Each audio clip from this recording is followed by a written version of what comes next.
arinta muwaadinka Cabdiraxmaan Cabdishakuur dhowr maray soo noqnoqotay laakiin waxaan jeclahay in si waafi kaaga jawaabo arintaas waxay leedahay saddex waji wajiga ugu horeeyo oo ah qaab garsoor ah arintaas qaab garsoor loo galay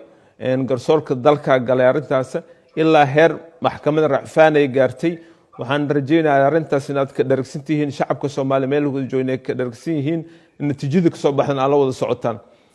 wajiga labaad waa qaab dhaqan ah arintaas waxa loo galay dhacdada markay dhacday kadib dhalinyaro Soomaaliyeed oo ku dhimatay Ilaahu naxariisto waxa la fadhiistay ehelkooda iyo qaraabadooda oo markaas dawladda Soomaaliyeed la fadhiisatay waa la xaajooday marka la xaajooday wixii lagu heshiiyay oo ahayd duugti iyo diidabo waa la baxshay wixii lagu balaman waa la sii raari waa wajiga saddexaad oo ah arin siyaasi ah marka Cabdiraxmaan Cabdishakuur arintaas wuxuu ka dhax arkay macaash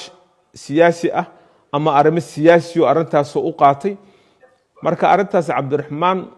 ma rabayna ku noqdo laakiin waxaan mar walba uu soo celishaa soo ka faa'iideysanay hadaf iyo yool uu leeyahay inuu ka gaaro oo siyaasadda uu gaaro arintaas laakiin arintaas asagoo og in arintaas loo xaliyay qaab garsoor qaab dhaqan iyo qaab diinba waa loo xaliyay asoo intaas og hadana marbo kasto wuxuu rabaa yool ama hadaf uu leeyahay inuu ku golgaaro